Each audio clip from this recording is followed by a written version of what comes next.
So I realized that I've made a guide on how to make a bunch of Lucent, but I haven't actually made a guide on how you should be spending your Lucent. So I figured that today we would go through how to most efficiently spend your Lucent, especially if you're a free to player, but even if you're a pay to win player as well. So let's get right into it, starting off with what should be the first thing you buy with your Lucent if you're going to buy something with Lucent. And I would say that the best thing you can buy for the Lucent is your premium leveling pass. It's only 500 Lucent. You can get that easily from a purple trait item, or you can get it from like 5 good blue traits. It's really not that hard to get 500 Lucent, especially if you started early, but even now, you can definitely make 500 Lucent at no trouble at all. So let's take a look at what this has in it just so you can see what the value is. There will be a little bit of extras above, but as you can see, it starts off with blue growth stones for armor and stuff, and you can get extras just by doing different chapters. And moving on from here, if we go forward, you start getting purple growth stones, you get an amatoy, and again, more skill books as well, and growth stones. And finally, you get up to more purple growth stones. You get 50 trade unlock stones.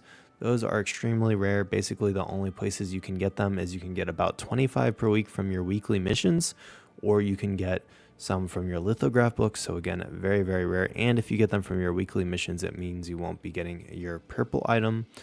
And moving on from here, again, mostly purples, lots of growth stones. So yeah, so this is insane value, and probably one of the most valuable things in this pass was the 25 dimensional soul shards. It just puts you so far ahead on your dungeons. I've talked about them before, but just to give a quick overview, these chests lets you choose any dungeon soul that you want, and then if you go into your crafting, you go into here and you can choose to craft your weapons using dimensional essence, and you can craft your dimensional essence using the soul shards. You need 10 from each dungeon. So anyways, going back to the premium leveling pass, just one last thing to mention: the 100 training due, it helps out your weapon mastery. Some people may not be aware, you should be, but your weapons do have mastery. So if you haven't clicked on them yet, you can actually upgrade different statistics inside of your weapon. There's 3 different trees to go down for each one. So just make sure that you are upgrading. They do give a lot of power. For example, the complete stun increases my stun duration by 0.5 seconds. That's a huge increase. So just keep that in mind. It's something to remember to do. And the training due, you get that from a number of ways, but I mean, the main one is contracts, but you can also get it from the leveling pass, as I was saying. So moving on from the leveling pass, once you've bought that, I would say that buying the battle pass is the next best thing.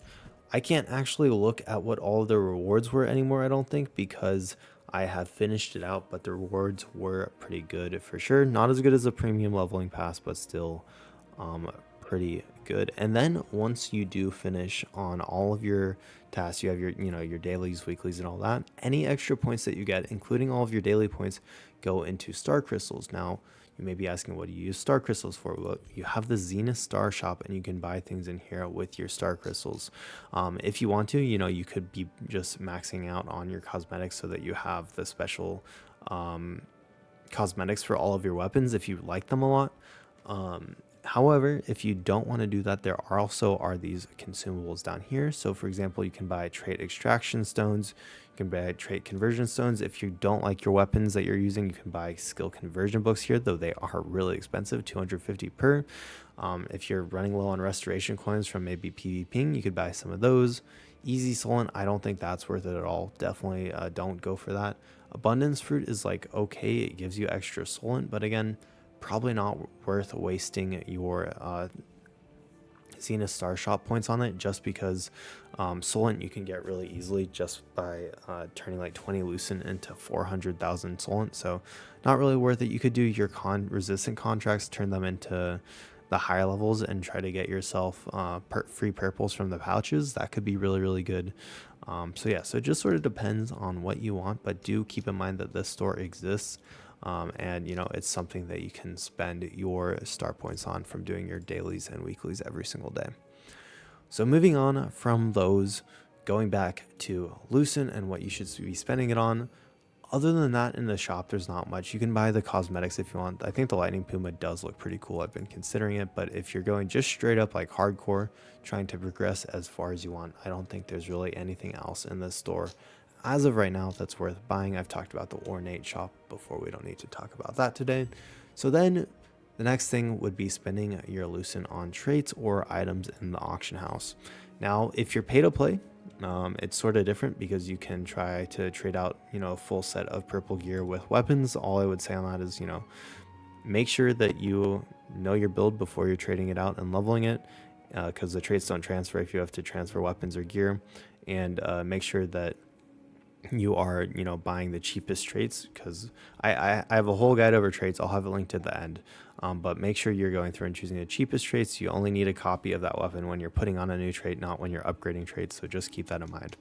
So for more free-to-play players and, pay-to-play players who want the most bang for the buck, personally, I wouldn't suggest buying your purple traits yet.